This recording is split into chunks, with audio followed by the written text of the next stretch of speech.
Amiga, por favor, para que le des el pase a nuestro invitado y hablar de qué piensa hacer en el partido de la Estrella, ¿no? El partido aprista sobre Toda esta todo lo que situación. estamos viviendo. Estamos ya con Quique Valderrama. Quique, por favor, aquí a los estudios de Noticias Random.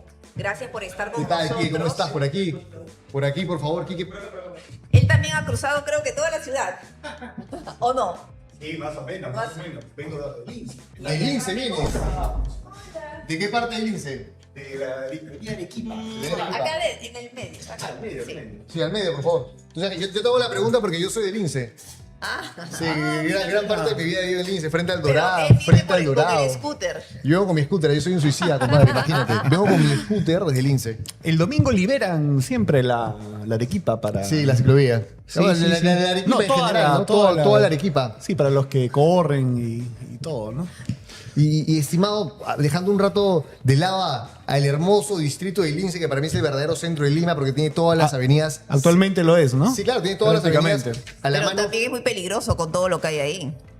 Sí, pero no, Lince tiene partes bien bacanes, ¿ah? Por ejemplo, por el Tip-Top, por el Parque Castilla, yo amo mi distrito. El Parque Dumont, San Eugenio, de acá me voy a buscar a mi amigo Omar para hacer un poco de barras. Ay, Yo me soy encantan las barras. Lince, A mí de Lince corazón. me gustan las tiptorelas del Tip-Top. Del Tip-Top, Ah, buenazo. buenísimo, ¿no? Además, tradicionales, No sé si seguirán, clásicas. preparándolas tan ricos, me imagino que sí. Sí, no ha perdido el encanto. Mi hermano, gracias por venir acá, por favor. Encantado de estar aquí, por favor. Cuéntame, ¿qué opinas sobre estos malos perdedores de Juntos por el Perú? Ya nosotros, Pilar y yo, hemos coincidido, y muchas personas que nos están viendo, de que ellos simplemente están estirando el chicle, están haciendo que pase tiempo porque están juntando la plata necesaria para hacer desmanes, porque ellos saben que no van a ganar.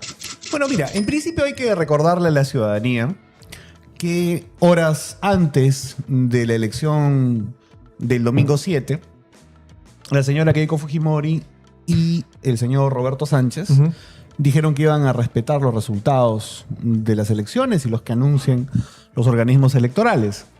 Cuando se estuvo desarrollando ya la poselección, el señor Roberto Sánchez volvió a declarar que iba a respetar los resultados electorales. La señora Fujimori también.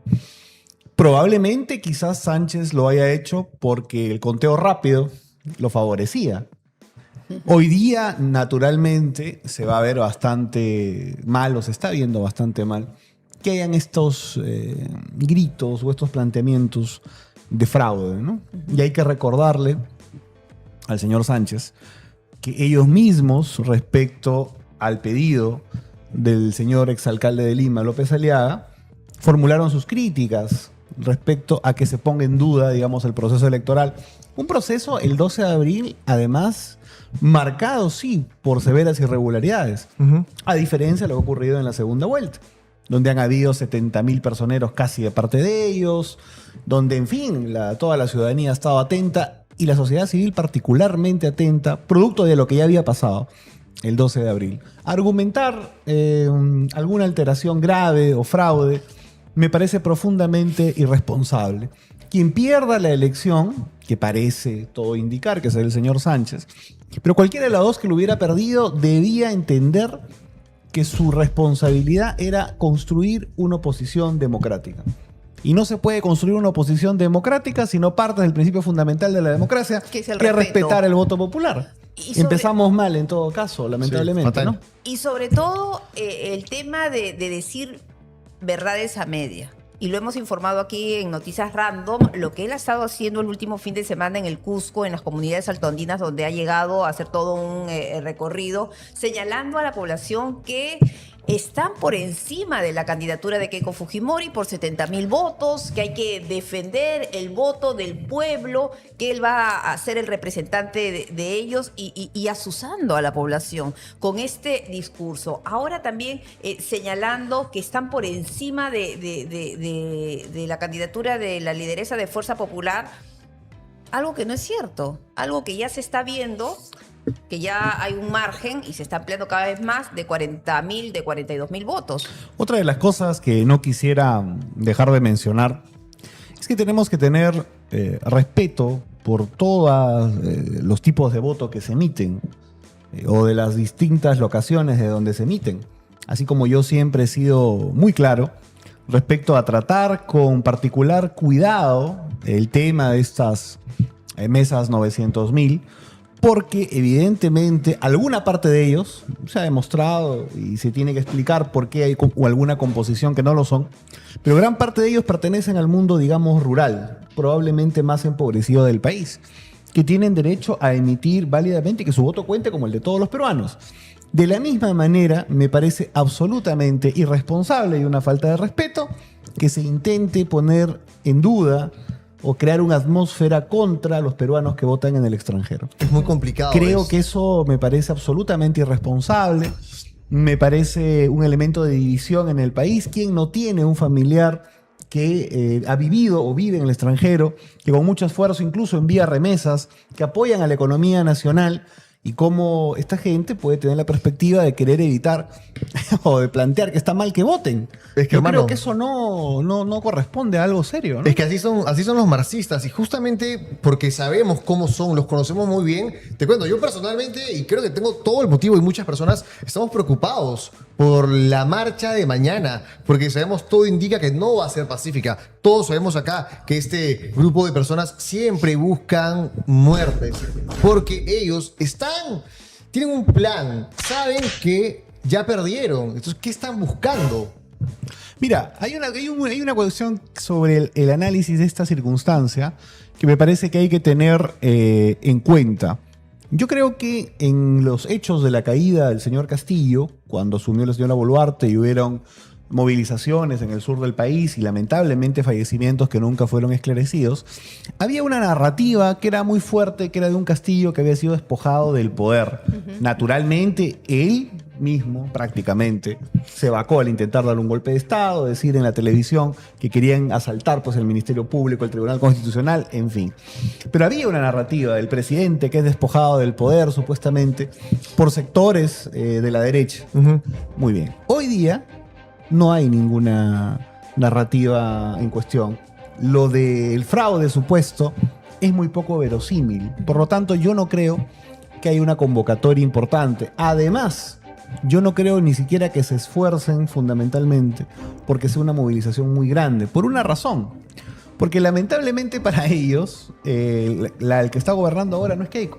Está gobernando Balcázar. Así es. Por lo tanto, yo diría, tratando de hacer un poco de análisis del futuro, que lo que van a hacer más bien va a ser concentrar energías para hacer una manifestación en los días de la toma de mando. Me parece que eso sería un golpe político mucho más grande para ellos. Yo no creo sinceramente que lo de mañana sea algo importante o masivo. Tampoco creo que vaya a haber una gran movilización el 28 de julio, pero creo que será más importante que la de ahora, sobre todo porque no está gobernando actualmente la señora Fujimori, sino el señor Balcázar, ¿no? ¿Qué tan preocupante es el hecho de cómo Mobaref, Sendero Luminoso, ha avanzado, teniendo a representantes en el propio Congreso, en el Senado y en la Cámara de Diputados? Yo creo que esa ha sido una de las razones por las que definitivamente han perdido, ¿no? Se evidenció que habían estos entendimientos con gente que ha pertenecido a esquemas radicales. Y no lo digo yo, lo dice un candidato que muchos perciben de centro izquierda y que declaró en un programa de streaming Jorge conocido. Nieto, así es. Y lo explicó, creo que con bastante claridad. Pero más que eso, incluso, si yo tengo que cifrar la derrota del señor Sánchez más que probable por cómo avanza el conteo, camino ya muy cerca del 100%, diría que si se consolida la derrota de Sánchez, como todas las matemáticas hacen indicar, se la va a deber fundamentalmente al fiscal José Domingo Pérez, su derrota. En la gente acá. ¿Por qué? Porque Guasón. lo de Antauro, los vínculos, digamos, con el Movadef, todo eso ya más o menos estaba. Más o menos estaba. Nieto lo puso un poco más en evidencia, pero lo que los hace perder no es la entrevista de Nieto, es la reacción. Pudieron haber sacado un comunicado donde hubieran dicho: nosotros deslindamos de toda expresión violenta, son gente que tuvo un pasado y que en todo caso, como lo declaró su secretario general, tienen otra perspectiva ahora, ¿no? Invocábamos al señor Nieto Montesinos que no vicie el voto, sino se alerte de los peligros democráticos de la señora Fujimori y vote por nosotros. Un comunicado sobrio hubiera bastado, pero no, tuvo que salir el señor Pérez con su cara más siniestra, demostrando abiertamente ante todo el Perú sus problemas de equilibrio emocional. Que el Guasón, hermano. Ese Guasón es el Joker. ¿Tú qué opinas, viejo? Bueno, yo si hubiera Siendo tratado... honestos, ¿ah? Es que lo que pasa es que parecía que tratara de impostar una cara que quería dar miedo. Y yo no entiendo cómo alguien puede pensar que esa es una buena idea en una elección tan apretada. Si se supone lo que tú quieres hacer es convocar a la gente. Pero error tras error, ¿no? Bueno. Esa conferencia de prensa donde se vieron pues de todas las sangres y que en realidad daba cuenta de que se estaban repartiendo el poder sin haber ganado. Algo muy Sí, grave, yo incluso creo- se hablaba de Mesías Guevara, que iba a ser el próximo premier. O sea, ellos ya se creían ganadores. Yo diría que todo empezó en el jueves negro, lo llamaría en adelante para ellos. Porque hay que ser bastante objetivos con el análisis, siempre procuro serlo. Y creo que hasta el día miércoles, incluido todo el miércoles, la señora Fujimori caminaba muy probablemente a ser derrotada el día domingo. ¿Por qué? Porque hubieron unas declaraciones sumamente torpes del señor Miki Torres, ¿no? Sí. Donde habla que sí, que prácticamente Sobre el tema voluntades de Pedro concertadas. Cuando no hubo voluntades concertadas, lo que hubo es un tipo que dio un golpe de Estado, la policía lo desacató, las Fuerzas Armadas lo desacataron y finalmente fue apresado. Pero lo que dijo, Una torpeza pero lo que antidemocrática. dijo Miki Torres alimentó la narrativa de la gente del sur. Porque la forma como él lo fraseó fue bastante desatinada, bastante torpe. Y sumado al debate, ¿no? Exactamente. Me has Todo quitado la palabra de la sumaba, boca. pero en negativo. Pilar siempre tan aguda. Ahí hizo una cosa que yo no hubiera hecho, por ejemplo, la señora Fujimori. Después de este escándalo que se generó alrededor de Miki Torres, lo lleva al debate presidencial. Creo que, bueno, en fin. Y en el debate, si ustedes fíjense solamente, olvídense de quién es Sánchez. Fíjense solamente en la parte económica del debate. Ujú. ¿Ya? Olvídense de todo el pasado de Sánchez. Ok. Tú eres una persona ajena a la política. Bueno, dicen que este pata es un monstruo. Vamos a escucharlo. Si tú escuchas solamente la parte económica, se parecieron bastante. Y Keiko Fujimori dejó que Sánchez prácticamente mienta abiertamente todo el tiempo y no lo hincó sobre las cosas fundamentales, como cuáles, la Asamblea Constituyente, corporativista, al estilo de Castillo, lo que él quería hacer. Su planteamiento económico entonces significa que usted ha abdicado de la Asamblea Constituyente al estilo de Castillo corporativista. Él hubiera tenido que decir, no, seguimos en la Asamblea Constituyente. Entonces ahí le hubiera dicho, entonces usted está mintiendo, porque todo ese programa económico moderado que hoy día usted presenta, que contradice todo lo que ha dicho durante la campaña, es mentira, porque no es compatible con esa Asamblea Constituyente. O cuando decía también que él sí trabajaba.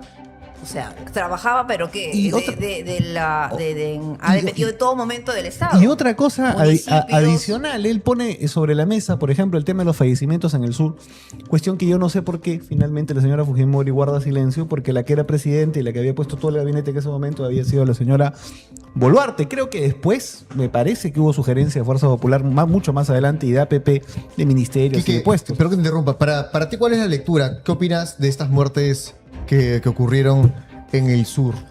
Mira, existen movimientos sociales o protestas en diferentes latitudes del mundo, algunas incluso con mayores razones y más hasta violentas o con ánimo violento, pero no en todas esas en el mundo fallecen más de 50 personas. Por lo tanto, ha habido un mal manejo, es innegable que ha habido un mal manejo. Yo no he visto en ningún momento, me entiendo más aún lo de la administración Boluarte, el señor Otárola particularmente, que haya un ánimo de entender o de esclarecer realmente a los responsables y de castigarlos. Creo que cuando hubo un cambio de gobierno, un cambio de enfoque, hubo un fallecido, me parece, en Lima. Y algunos empezaron a buscar rápidamente pues, un responsable. Algunos dijeron que fueron incluso que se anticiparon demasiado, ¿no? Pero esa- perdón, me interrumpa. ¿Qué se supone que tienen que hacer? ¿Qué tienen que hacer nuestras fuerzas armadas, los policías en general, si un grupo de personas toma aeropuertos? No podemos pasarles la toallita, decirles por favor. Si tú salgan. tuvieras una inteligencia, digamos, que funcionara adecuadamente, como que en parte así lo hay y tienes la decisión política adecuada, no dejas que el tema llegue hasta ese punto. Capturas a los que van a realizar esa acción mucho antes. Yo no digo que no haya la necesidad de que definitivamente se aplique la ley y que las Fuerzas Armadas además y la policía particularmente, que son los que tienen que ver con el control, digamos, ciudadano directo, no se puedan defender. Pero también está la versión que señala que eso fue provocado. Que eso fue provocado por esos movimientos radicales. Incluso hablan, en el caso de Ayacucho, donde se registraron esos 10 muertos, de este Frente Nacional de Defensa del pueblo de Ayacucho, que provocó toda esta situación. Definitivamente hay todo eso, pero si nosotros queremos pensar en perspectiva, yo no creo que sea algo bueno que haya habido 50 muertos. Y no creo que haya sido algo que no se haya podido evitar, cuya única forma de salir de una conflictividad social sea el hecho que termine gente fallecida. Y si naturalmente vemos la descripción de cada uno de los fallecidos, definitivamente vamos a entender que hay personas dentro de esa lista lamentable que hasta tenían una edad bastante complicada como para decir que eran personas ultraviolentistas, Que no ¿no? tenían nada que Y ver con la hablando, manifestación. y hablando de violentistas, no sé si pueden poner, por favor, la parte del video de Antauro Humala para que, con volumen alto para que lo escuchemos todos, por favor. Porque este señor ha dicho que si gana la derecha, van a haber matanzas. Van a haber matanzas. Entonces, ¿de qué estamos hablando? Esto es bastante peligroso. A ver, por favor. Colocar el video, quiero decir a la gente, a los 139.000 personas, perdón, a las 143.000 personas que están viendo, que no se olviden de dejar su like y también que comenten porque su opinión vale aquí. Dale, muy dale. bien. Vamos con todo, vamos con todo. Bueno, compadre. bueno. Por si acaso, él no fue el que se cayó, ¿ah? Sí, él no fue quien Él se cayó. está completo. A ver. Y ahora sí escuchemos. En un caso en que se imponga la candidatura de la derecha, y si se va a perseverar en este país casi ingobernable con la tesis de no negativa contra un diálogo nacional, contra la Asamblea Constituyente, yo creo que en el Perú se vienen, como ha venido sucediendo, matanzas. Ahí está, se vienen matanzas. En el Perú, ¿qué? En el Perú se vienen matanzas. ¿De qué estamos hablando? ¿Cómo podemos reaccionar ante esto? ¿Crees que la policía está tomando cartas en el asunto? Bueno, debería, seguramente. Recordemos que el señor Antauro tiene antecedentes bastante violentos, ¿no? Y que incluso ha declarado en algunos espacios que lo revolucionario, etcétera, a veces se le viene a la mente nuevamente, ¿no? Extraña esos tiempos, o algo así dijo en un podcast. Definitivamente lo que a algunos les interesa, a los sectores extremistas, yo incluso había declarado antes que yo sentía que el señor Antauro más bien estaba rezando a su nueva religión, seguramente, esta que hablaba de la iglesia tahuantinsuyaná, en Sí, fin, ¿qué seguro pasa? estaba rezándole a su iglesia No ha tahuantinsuyaná. invitado lo que ha fumado, hermano.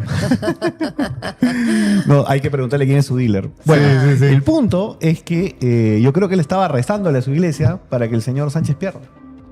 Porque era muy probable, y creo que tácticamente no es tonto Antauro, lo que venía luego de una victoria de Sánchez era la salida de él. Era la salida completa de él, ¿no? Iba a ser Completa, aislado, porque- no iba a ser parte de un gabinete.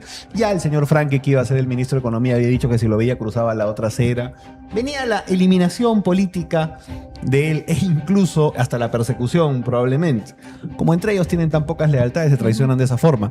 En cambio, perder por poco, que es el escenario que ha sucedido, le permite a él empezar a agitar nuevamente y a convertirse en el líder, digamos, anti-establishment, único, solo, que él siempre ha querido ser. No, y además se está jactando, ¿no? En la cantidad de congresistas que tiene.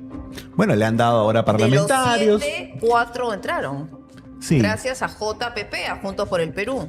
absolutamente, absolutamente. Ahora, vamos a ver también, ¿no? Recuerda tú que en el Congreso Complementario, es cierto, estábamos en un marco diferente, ¿no? Pero ya había tenido parlamentarios él. O sea, ya había gente relacionada con él que hicieron no mucho.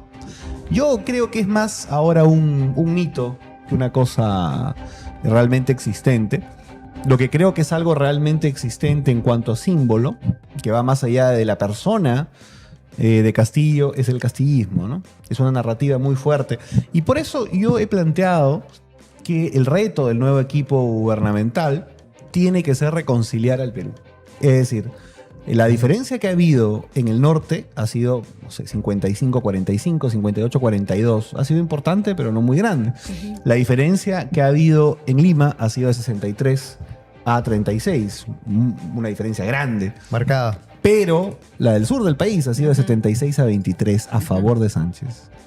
Es decir, ahí hay un reclamo muy grande, de parte esa visión del sur del Perú, y también hay que decirlo, de la sierra, porque no solamente es únicamente el sur, también es Cajamarca, ¿no? También es otras zonas de la sierra de Piura, la sierra de Lambayeque, en fin, de que evidentemente hay un descontento, entonces tenemos que atender ese descontento, lógicamente con obra material, con servicios, con un plan de emergencia social importante y potente, y ojalá que la nueva administración lo haga. Y Quique, en medio de esa situación de reconciliación que se necesita, ¿sería viable, sería positivo que se indulte al expresidente Pedro Castillo?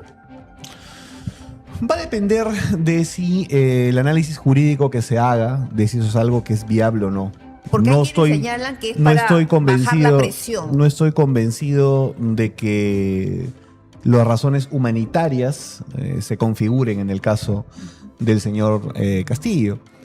Pero si solamente fuera, vamos a abstraernos del marco legal, porque quizás ni siquiera es posible.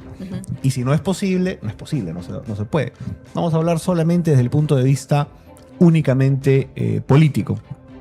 Y voy a hacer una reflexión bastante realista de las cosas. Para alentar una visión de división del país, digamos bastante contestataria, incendiaria contra una nueva administración, ¿qué les conviene más a los sectores ultrarradicales? ¿Un Castillo encerrado, justamente, o un Castillo libre? A los radicales les conviene obviamente el encerrado, pues, ¿no? Se sigue alimentando la narrativa del presidente secuestrado, una narrativa que no la cree ni la cuñada de Peter Castell. Mira, la persona de Castillo, yo creo que es un político que ha demostrado en los hechos que su narrativa era falsa en el poder, me refiero. Vamos a pelear contra la corrupción, $20,000 en el baño, la segunda reforma agraria. Recibía 50,000 soles mensuales. Mintiéndole a los productores del campo y ni siquiera pudieron comprar urea. En fin, en la acción yo creo que fue una decepción. Pero ya recluido, el mito definitivamente ha hecho que 12% de la población en primera vuelta, que no es poco, haya votado prácticamente por un sombrero. Entonces, Quique, ¿te parece que sería estratégico que Keiko Sofía Fujimori Ushi, una vez que llegue a Palacio de Gobierno, indulte a Pedro Castillo? ¿Te parece que sería viable? Si el marco legal lo permite, que ese es un debate que hay que tener en el mundo jurídico, porque puede que no sea posible. Entonces, si no es posible, no se puede. Pero sí es posible. Pero si fuese posible, yo diría que debería pensarlo mucho, que debería meditar la posibilidad del indulto a Pedro Castillo. Y el indulto, Alejandro Toledo, ayer vimos cómo en el caso, prácticamente sollozando señalaba y hablaba que ya no eran 35 millones los que habría recibido, sino 45 millones. En el caso de Toledo, yo creo que incluso la figura del tema humanitario me parece que sí calzaría.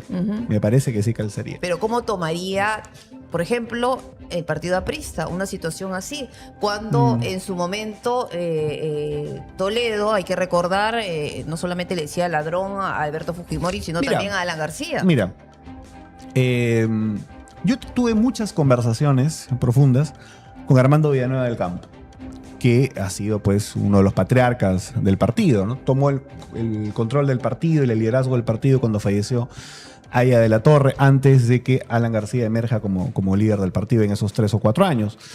Y me comentaba y me decía que históricamente se había cometido un gran exceso, que era permitir que el presidente Leguía, que había cometido tropelías lógicamente, muera en prisión.